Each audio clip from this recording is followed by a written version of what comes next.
সময়টা ভালো যাচ্ছে না বলিউডের তারকাদের। সালমান খানকে একাধিকবার হত্যার মাঝেই নতুন বছরের শুরুতেই সাইফ আলীকে ছুরিকাঘাত করা হয়। সেই রেশ না কাটতেই বলিউডের 3 তারকাকে হত্যার হুমকি দেওয়া হয়েছে। বলিউডের 3 জনপ্রিয় তারকা রাজপাল যাদব, রেমো ডিসুজা ও সুগন্ধা মিশ্রা প্রাণনাশের হুমকি পেয়েছেন। বিষয়টি নিয়ে মুম্বাইয়ের অম্বলি থানায় একটি এফআইআর দায়ের হয়েছে এবং পুলিশ ঘটনাটি তদন্ত করছে। পুলিশ বলছে পাকিস্তান থেকে এসেছে এই হুমকি ইমেইল করা হয়েছে। হিন্দুস্তান টাইমস থেকে জানা যায়, ইমেইলের মাধ্যমে পাঠানো হুমকির বার্তায় বলা হয়েছে, আমরা আপনার সাম্প্রতিক কার্যকলাপ পর্যবেক্ষণ করছি। একটি গুরুত্বপূর্ণ বিষয় আপনাকে জানাতে চাচ্ছি। এটি কোনো প্রচারণার কৌশল বা হয়রানি করার উদ্দেশ্য নয়। আমরা অনুরোধ করছি এই বার্তাকে অত্যন্ত গুরুত্ব সহকারে এবং গোপনীয়তার সঙ্গে বিবেচনা করুন। ইমেলটি বিষ্ণু নামের প্রেরকের পরিচয়ে পাঠানো হয়েছে। গত বছরের 14 ডিসেম্বর রাজপাল যাদব একটি ইমেল পান, যেখানে কপিল শর্মা এবং তার দলের বিরুদ্ধে প্রাণনাশের হুমকি দেওয়া হয়। অভিযোগ অনুযায়ী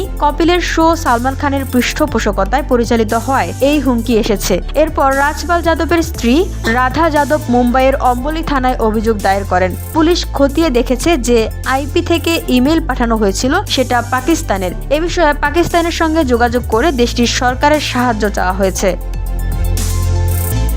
ভিওডি বাংলা নিউজ ডেস্ক।